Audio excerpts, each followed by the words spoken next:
Infekcija pēc neiroķirurģiskām operācijām. Tā var būt galvas kausa operācija, tā var būt mugurkaula operācija.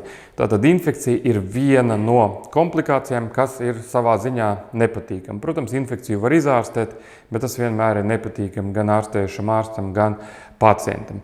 Kādas tad ir infekcijas pazīmes? Infekcijas pazīmes īstenībā ir visiem zināmas. Tā var būt paaugstināta temperatūra, sajūta, ka tu esi slims, apsārtums operācijas brūces apvidū, pietūkums operācijas brūces apvidū, izdalījumi, visbiežāk strutaini no operācijas brūces un pieaugošas sāpes operācijas brūces apvidū.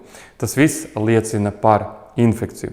Bet infekcija nekad neattīstās jau nākamajā dienā pēc operācijas. Piemēram, cilvēkam ir vakar bijusi operācija, šodien viņam ir temperatūra, skaidrs, ka tā nav infekcija. Infekcija arī ir nepieciešams kaut kāds laiks, lai attīstītos. Līdz ar to pirmās infekcijas pazīmes var parādīties ne ātrāk kā 3-4 dienas pēc operācijas.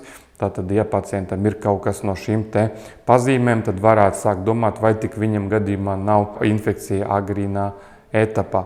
Un tāpat infekcijas pazīmes var parādīties patiesībā pat vairākas nedēļas vai pat vairākus mēnešus pēc operācijas. Šīs te infekcijas mēdz būt tādas, kas attīstās strauji, un mēdz būt tādas, kas attīstās lēni, jeb tādas gļēvi, lēni noritošas infekcijas, kuras pazīmes parādās tikai pēc vairākām nedēļām. Protams, infekcijas ārstēšanas principi ir vienmēr vienādi. Princips numur 1 ir jānoskaidro, kas ir infekciju izraisījis, ja tas ir iespējams, tātad paņemt uzsējumu, jeb paraugu no infekcijas perēkļa, visbiežāk tā ir operācijas brūce, un aizsūtīt to uz tā saucamo uzsējumu, jeb baktēriju pavairošanu, lai noskaidrotu, kas tad tur pa baktēriju aug, lai mēs zinātu, kas to infekciju izraisa.